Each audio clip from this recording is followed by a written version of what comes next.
Welcome to part 2. You should have your sketchbook and a pair of scissors. Our next step, now that it's dry, is to go ahead and we're going to tear this out of your sketchbook. You can cut it out if you want to. So you have this. We'll get your sketchbook out of the way. So our next step, you're going to turn it sideways and you're going to cut 3 different sections. Okay, there's one. If they're not exactly even, that's all right. You know what? I'm going to go ahead and cut this one more time. Now, I'm going to write today's date. Let's see. So it's 1/25/21, and I'm going to put my name on each of them.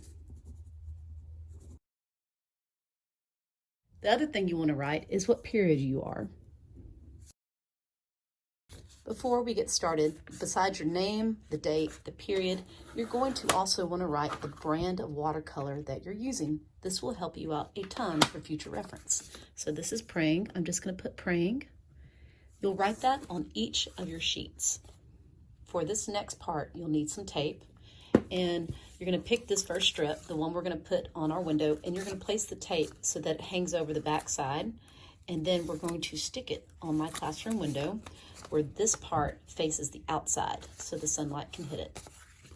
You just want enough tape where it doesn't fall off. And, all right, there we go. Hey, Jay. I'm at home. I'm going to go ahead and show you guys. So here is the front of the strip, okay? There it's at. And the sunlight is going to come through the window and it's going to hit this thing. So what you're going to do in the classroom is you're going to tape yours up to the window and we're going to leave it. I don't know, we might leave it like a few weeks. This next strip, you are going to turn into me. Place this one on the turn-in shelf in the classroom. We are down to 2 strips or 1 strip, depending on how you cut your paper. Now we're going to do a stain test. We'll see if your watercolor is staining or non-staining. Go ahead and get some water and a brush, and you don't need any paint except the paint you have on here. You're going to wet your brush, getting out the excess water, and you're going to see if you can lift it. So go ahead and, let's see, is it coming off? And what I'm doing is I'm going back and forth between the water and my paper. Oh my goodness. And seeing if I can pull it. Now there's a trick to this. You can completely draw off the brush like that and place it in to the puddle of paint and it's going to suck it up in the belly. So I'm drawing it off and you can really see it right here. Okay.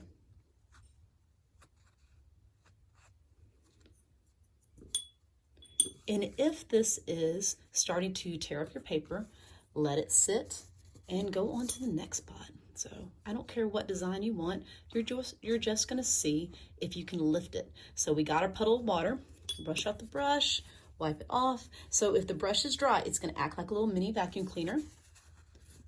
And we're gonna pull it.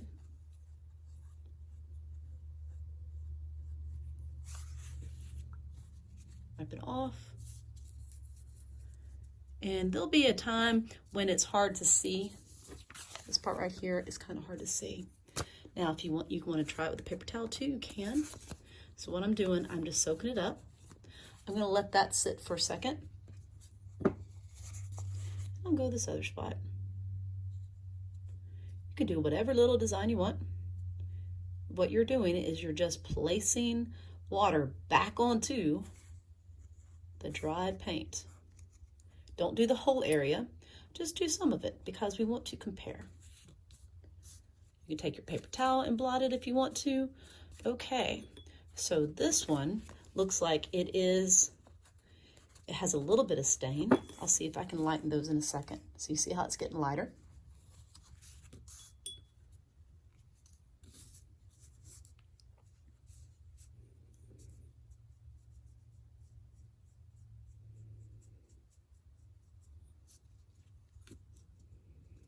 Oh, wow, that's really changing now.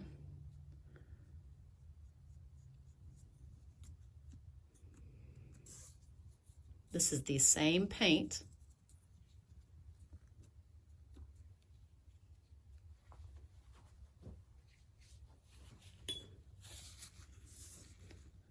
The area that had the most paint is harder to lift. Makes sense because it had more paint on there, but it's still coming off. Okay, so now you can see that this is not a very staining paint because I can lift it like that. Now this is really saturated, so it's not lifting as much, but it's still lifting.